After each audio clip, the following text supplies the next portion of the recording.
만약 당신의 자아가 환상에 불과하다면 누가 그 질문을 던지고 있는가?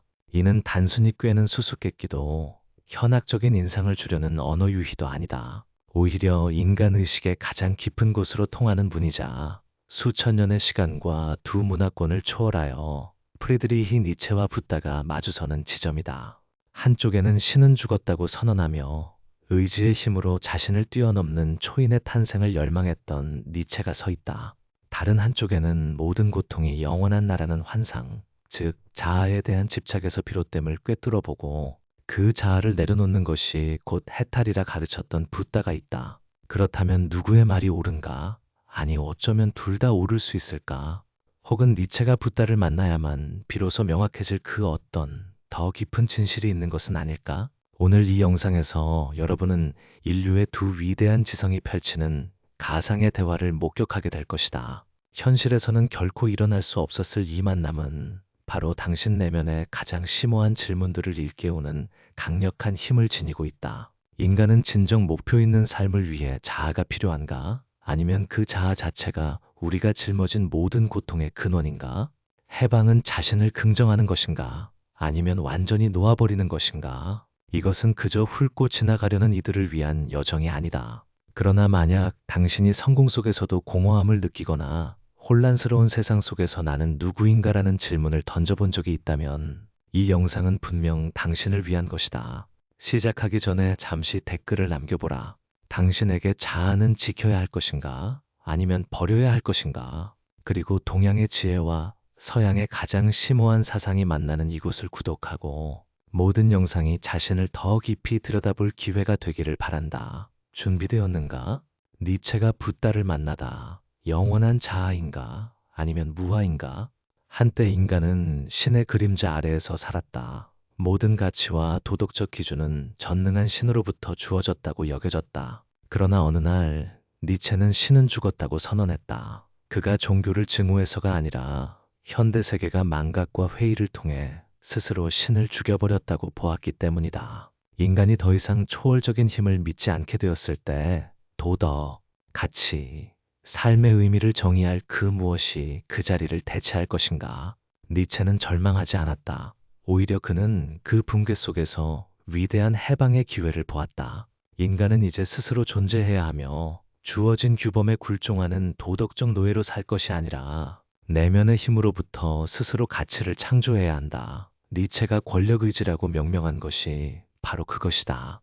니체에 따르면 모든 인간의 내면 깊은 곳에는 자신을 긍정하고 한계를 넘어서며 존재의 공간을 점유하려는 강렬한 생명 에너지가 숨어 있다.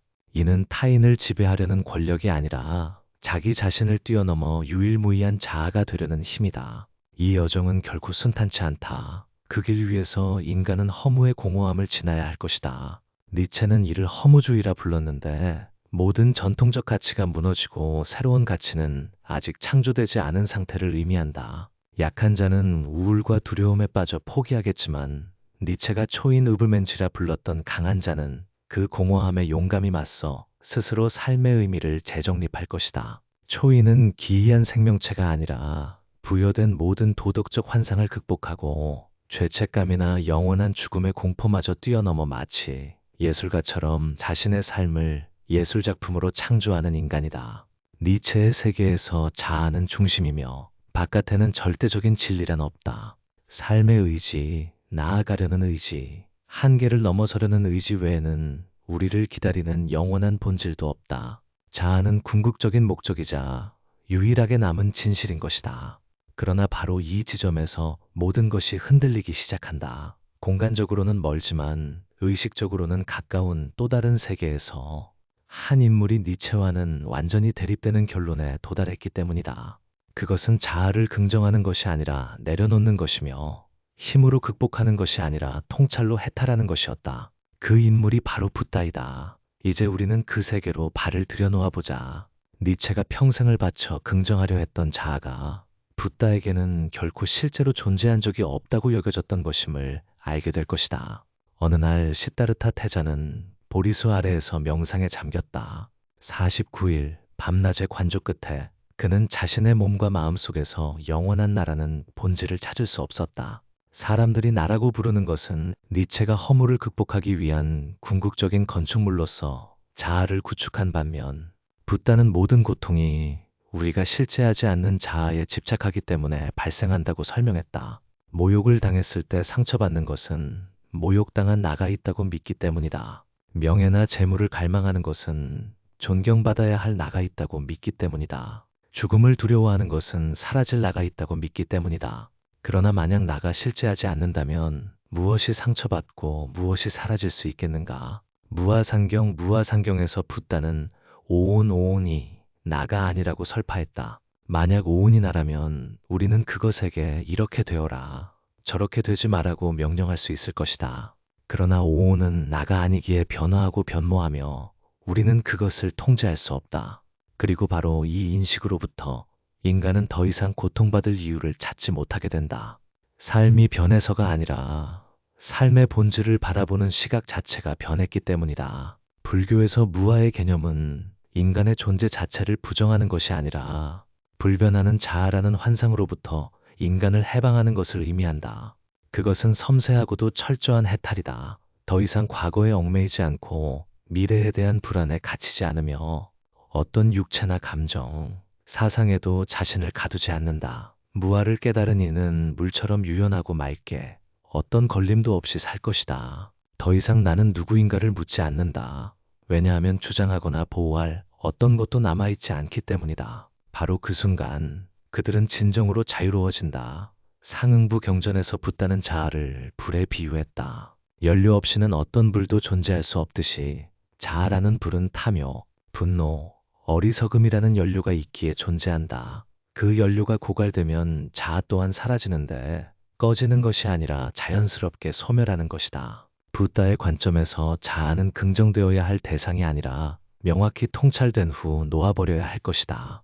그렇다면 나가 없다면 누가 수행하고 누가 깨달음을 얻는가? 붓다는 대답한다. 아무도 없다. 그저 고통이 발생하고 고통이 소멸할 뿐이며 마음이 인과율에 따라 작용할 뿐이다. 그리고 바로 이 지점에서 자아를 통해 의미를 재창조하려 했던 니체와 자아를 부정하여 고통을 종식시키려 했던 붓다가 극명하게 대립한다. 그러나 역설적으로 니체가 자아 속으로 깊이 들어갈수록 그는 붓다가 보았던 그 진실에 더욱 가까워지고 있었다. 그리고 이것이 바로 다음 부분의 내용이 될 것이다. 겉으로는 대립되어 보이던 두 길이 서로 교차하기 시작하는 곳. 왜냐하면 그들 모두는 단순한 철학적 해답을 찾는 것을 넘어 삶의 방식, 고통과 세상의 혼란, 의식의 미궁으로부터 벗어날 출구를 찾고 있었기 때문이다. 인간이 진정한 자신으로 존재하거나 자신에 대한 모든 개념을 내려놓을 수 있는 곳을 말이다. 그렇다면 이 두 사람이 함께 앉아 대화를 시작한다면 어떤 일이 벌어질까? 가상의 만남, 허무, 깨달음을 만나다 고요하고 깊은 밤을 상상해보라. 도시의 불빛도 사람들의 소리도 없고 오직 낡은 나무들 사이로 바람소리만이 스쳐 지나간다. 사람의 발길이 닿지 않는 깊은 숲속, 막 꺼져가는 모닥불 옆에 두 그림자가 마주 앉아 있다. 한 명은 프리드리히 니체로 그의 눈에는 신의 분노와 인류의 절망이 함께 담겨 있는 듯하다. 다른 한 명은 붓다로 그의 시선은 마치 시간의 흐름마저 순간순간 듣고 있는 듯 고요하다.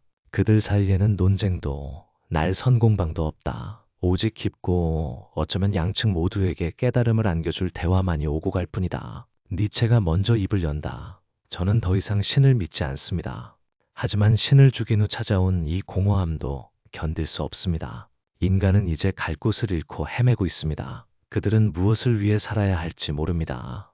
그들에게는 목적, 붙잡을 자아가 필요합니다. 붓다가 미소 짓는다. 그의 눈빛은 흔들림이 없다. 당신 말이 맞습니다. 최고 존재를 믿을 때 사람들은 기댈 곳이 있었습니다.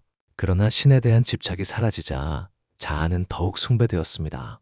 그리고 바로 그것이 계속해서 고통을 만들어내고 있습니다. 신이 없어서가 아니라 인간이 자신이란 무엇인지 아직 명확히 보지 못했기 때문입니다.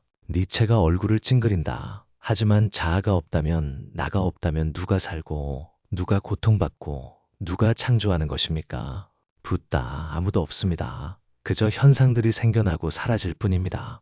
감각, 사상, 인식, 모든 것이 하늘을 떠다니는 구름과 같습니다. 당신은 나와 나의 것이라는 관념에 얽매이지 않는 실제 그 자체로 남습니다. 그리고 그곳에서 비로소 진정한 자유를 얻습니다. 두려움으로부터의 자유, 욕망으로부터의 자유, 자신을 긍정해야 한다는 필요성으로부터의 자유 말입니다. 니체가 눈을 감는다. 아마도 그는 차라투스트라의 글들을 회상하고 있을 것이다. 그곳에서 그는 인간을 짐승과 초인 사이에 걸쳐진 팽팽한 밧줄로 묘사했었다. 저는 초인이 모든 한계를 뛰어넘고 가치를 재정의하며 종교도 도덕도 필요 없는 존재라고 생각했습니다. 하지만 당신은 저를 의심하게 만듭니다. 어쩌면 제가 찾던 초인은 두려움 없이 자아를 내려놓고 자아를 위해서가 아니라 모든 것이 실제하지 않음을 통찰하며 사는 존재일 수도 있겠군요. 붓다. 당신의 초인이 진정으로 자유롭다면 그는 더 이상 극복되어야 할 그 자아에 묶여있지 않을 것입니다. 주장할 것이 아무것도 없을 때 그 사람은 아무도 인정하지 않아도 태양처럼 빛을 비출 것입니다. 바람이 불어 흩날리고 모닥불이 깜빡인다. 두 사람 모두 오랜 시간 침묵했다. 니체는 자신의 두 손을 내려다본다. 한때 모든 종교를 불태우는 글을 썼던 그 손가락들이 이제 미세하게 떨린다. 두려움 때문이 아니라 내면에서 조용히 무언가가 허물어지고 있기 때문이다. 제가 환상과 싸웠단 말입니까? 제가 평생을 바쳐 긍정하려 했던 그 자아는 결코 존재한 적이 없었다는 말입니까? 붓다. 당신이 틀린 것이 아니라 당신의 여정이 아직 끝나지 않았을 뿐입니다. 자아는 어둠이지만 그것이 없었다면 당신은 빛을 보지 못했을 것입니다. 니체가 고개를 든다. 한때 분노로 가득했던 눈빛에 순간 평화가 스쳐 지나간다. 더 이상 누가 옳고 그른지는 중요하지 않다. 오직 두 길이 있을 뿐. 하나는 허물을 극복하기 위해 자아를 긍정하는 길이고 다른 하나는 고통을 종식시키기 위해 자아를 내려놓는 길이다. 그리고 이제 그 두 길은 모두가 자아가 과연 실제하는가? 라고 스스로에게 물어야 하는 지점에서 만나고 있다. 이 질문에는 아직 답이 없지만 어쩌면 그 답을 찾아가는 여정 자체가 가장 깊은 답일 것이다. 마지막 장에서 우리는 과연 니체와 붓다가 더 이상 모순되지 않고 서로를 보완하는 제3의 길은 없는지 함께 살펴볼 것이다. 자아와 무아의 개념을 모두 초월한 해탈 말이다. 표면적으로 볼 때 니체와 붓다는 철학적 우주의 양극단에 있는 듯하다. 한 명은 공허를 극복하기 위해 자아를 긍정하고 다른 한 명은 고통을 끝내기 위해 자아를 부정한다. 그러나 한 걸음 물러나 그들 각자가 열어젖힌 길의 본질을 깊이 들여다보면 이상한 진실이 서서히 드러난다. 둘 다 자아에 멈춰서지 않는다. 둘 다 환상, 그것이 신의 형상이든 자아의 형상이든 에이 끌려 사는 것을 받아들이지 않는다. 니체는 인간을 단련하기 위해 허무 속으로 들어섰다. 그는 인류가 수천 년간 도덕, 종교, 외부적 가치라는 포장 속에서 회피해왔던 공허함에 정면으로 맞서도록 강요했다. 그러나 그는 인간의 붕괴를 외친 것이 아니다. 오히려 내재적인 의미의 재탄생을 원했다. 다른 누구의 구원도 필요 없고 기적을 기다리지도 않으며 오직 진실에 맞설 용기, 아무것도 없는 상태에서 가치를 창조할 용기에서 비롯되는 재탄생 말이다. 그리고 이는 놀랍게도 불교 사상에서 익숙한 종소리처럼 울려 퍼진다. 붓다 또한 우리에게 다른 누군가를 찾아 구원을 받으라고 권하지 않았다. 그는 신을 세우지도 않았고 누구에게도 특별한 특혜를 주지 않았다. 그는 스스로 등불이 되어 나아가라고 가르쳤다. 깨달음에 이르는 길은 내면의 여정이며 인간 또한 공허함에서 출발하여 그 자신을 깊이 들여다봄으로써 고통의 본질, 고통의 원인, 고통의 소멸을 통찰하는 것이다. 니체는 그것을 허무라고 불렀고 붓다는 무상, 무아라고 불렀다. 그러나 두 경우 모두 기댈 절대적인 지지대가 없다는 진실은 변치 않는다. 니체는 권력의지, 즉 때로는 맹렬하고 야생적인 본능의 힘으로 인간을 심연을 건너게 했다. 붓다는 정념, 지혜, 자비로 고요하고 심원하며 평화로운 방식으로 인간을 생사의 강을 건너게 했다. 그러나 둘 다 극도의 용기를 요구한다.